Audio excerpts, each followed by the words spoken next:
15/4 fundamental rights की category में है। तो अगर इसको 32 में बनता है तो उसके लिए सेपरेट पिटीशन भी डाली जा सकती है। तीसरा, बेसिकली कुछ साथी कह रहे हैं कि जजमेंट ठीक है, लेकिन अब ये आपकी अग्नि परीक्षा बेसिकली तो वो है। मेरा बेसिकली ये था कि जो शेड्यूल बनाया है उसमें जो 341(2) और 342(2) उसमें क्लियर एक आया है कि साहब इसमें किसी भी तरह का छेड़छाड़ नहीं की जाएगी। काफ़ी जजमेंट में ये भी है कि इवन देन कोर्ट भी इसमें हस्तक्षेप नहीं करेगा, न प्रेसिडेंट जो अपना नोटिफिकेशन जारी करता है, प्रेसिडेंट को भी अधिकार नहीं है, केवल पार्लियामेंट को अधिकार है। तो जो स्टेट को जो पावर दी है वो बहुत ही गलत है और वो संविधान की भावनाओं के खिलाफ है। तो मेरा सिंपल है कि जो ये जजमेंट आया है संविधान सभा का भी अपमान है, संविधान निर्माताओं का भी अपमान है और बाबा साहब का तो घोर अपमान है।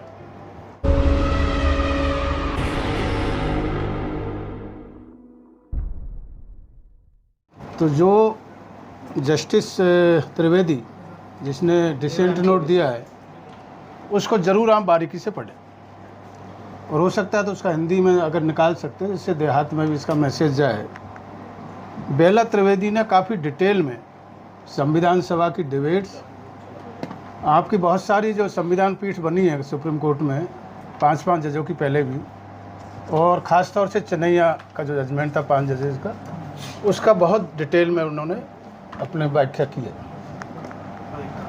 इसमें सबसे बड़ा तो था कि आदिवासी समाज और शेड्यूल्ड ट्राइब समाज है वो कहीं रेफरेंस में भी नहीं था, ना कोई उसका वो कोई। आज तक जितने भी केसेज आए एससी को लेके आया, चाहे वो आंध्र प्रदेश का हो जिसकी वजह से चेन्नैया जजमेंट आया बाद में, चाहे तमिलनाडु का हो, चाहे कर्नाटक का हो, या रिसेंटली आपका पंजाब का जिसको लेके डिसीजन दिया है। तो मेरा अनुरोध है कि जजमेंट अगर बारीकी से पढ़ोगे तो आपका काफ़ी क्लियरिटी हो जाएगी। कुछ साथी ये कह रहे हैं कि 15/4 और 16/4 ठीक है, लेकिन उसमें अगर 341, 342 को अगर बारीकी से देखोगे तो बाबा साहब ने संविधान बन रहा था उस दौरान क्लियर किया था कि ये समाज दोनों एक रहे, इसलिए शेड्यूल बनाया था। जातियों के हिसाब से नहीं किया, शेड्यूल के हिसाब से किया था। उस पर भी काफ़ी बहस हुई थी। हमारे आदिवासी समाज से जयपाल सिंह मुंडा थे, उन्होंने आदिवासी शब्द के लिए काफ़ी जोर दिया था, लेकिन बाबा साहब ने समझाया और बाद में समझ में भी आ गई कि शेड्यूल इसलिए बनाया गया कि इनमें यूनिटी रहेगी। जो अभी का जजमेंट आया है बेसिकली ये वकील साहब ने सही कहा है कि ये सरकार का है, ये सुप्रीम कोर्ट का जजमेंट नहीं है, क्योंकि सरकार खुद इम्प्लीड हुई है इसमें। उसका अटॉर्नी जनरल, सॉलिसिटर जनरल इसमें अपीयर हुए और शायद पूरा ही कोई ऐसा सीनियर एडवोकेट रहा होगा जो कहीं न कहीं इसमें अपीयर नहीं।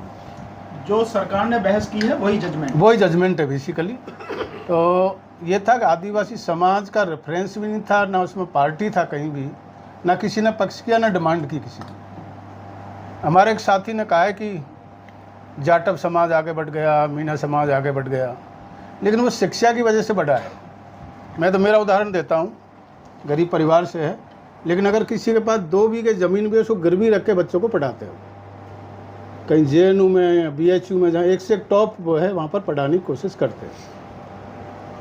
और ये कोशिश की है कि पे बैक टू सोसाइटी जो बाबा साहब का कॉन्सेप्ट था, जो गरीब पीछे रह गया गाँव का, उसको हम साथ लाने की कोशिश करते हैं। अगर टैलेंटेड बच्चा है उसके लिए हमने हॉस्टल भी खोले, काफ़ी जगह कोचिंग की सुविधा दी है, काफ़ी फीस की व्यवस्था करते हैं। तो मेरा सिंपल सा ये था कि पहले जजमेंट को पढ़ा जाए, जैसे कुछ साथियों ने कहा है, और उसके बाद हमारा एक पैनल बना एडवोकेट्स का, हमारे काफ़ी सीनियर एडवोकेट्स बैठे हुए यहाँ पर, एक उसका प्रॉपरली एक उसका रिव्यू डाले या क्यूरेटिव पिटीशन डाले। मैं तो इसको फंडामेंटल राइट्स के उसमें कैटेगरी मानूँ, क्योंकि 15/4 फंडामेंटल राइट्स की कैटेगरी में है। तो अगर इसको 32 में बनता है तो उसके लिए सेपरेट पिटीशन भी डाली जा सकती है। तीसरा, बेसिकली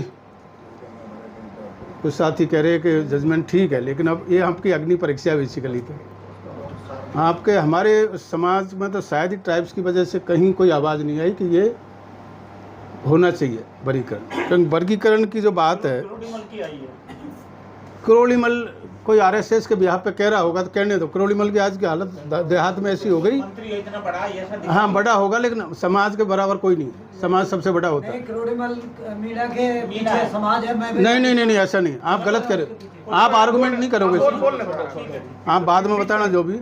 आज की डेट में जो छिछलेदारी हुई है ना, उस मामले को देखे चलो सर, आप अपनी बात रखो। तो वो है। मेरा बेसिकली ये था कि जो शेड्यूल बनाया है उसमें जो 341(2) और 342(2) उसमें क्लियर एक आया है कि साहब इसमें किसी भी तरह का छेड़छाड़ नहीं की जाएगी। काफ़ी जजमेंट में ये भी है कि इवन देन कोर्ट भी इसमें हस्तक्षेप नहीं करेगा।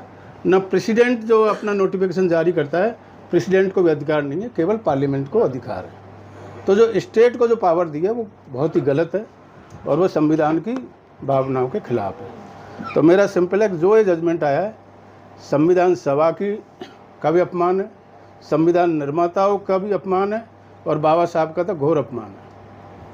इसलिए हमको इस पर सीरियसली स्टेप लेना चाहिए। अभी जो भी डिसाइड करेंगे हम उसके साथ है पूरी तरह से।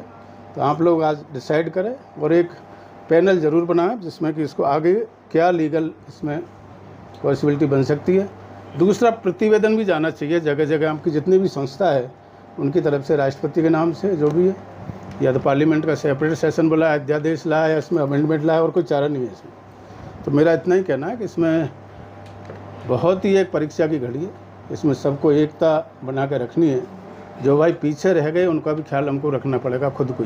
बजाय सरकार पहल करे इसकी बजाय हम खुद पहल करें इसमें। आप लोगों ने बहुत अच्छा इस समय पे मीटिंग रखी है, लेकिन बेसिकली क्या है कि समय कम रह गया है। मैं तो अभी देहात से आया हूँ तो वहाँ भी काफ़ी जोश है कल को लेकर। अब कैसे उसको वो करेगा जिससे कि इसमें आपस में भिड़े नहीं, क्योंकि ऑलरेडी सरकार की भी पॉलिसी है कि आपस में लड़े और ये माहौल ख़राब हो कल। क्योंकि 2 अप्रैल के मामले में अब भी केस चल रहे सबसे ज़्यादा, हालांकि वो भी शॉर्ट नोटिस पे था, जैसे भी था, किसका काल था किसका नहीं था, लेकिन बहुत सारे केस उस समय रजिस्टर्ड हो गए और इस समय सरकार बड़ी प्लानिंग के साथ आई है। इसलिए सोच समझ कर आपको स्टेप लेना है। आप सभी ने मौका दिया, बहुत बहुत धन्यवाद। जय भीम, जय भारत। Thank you.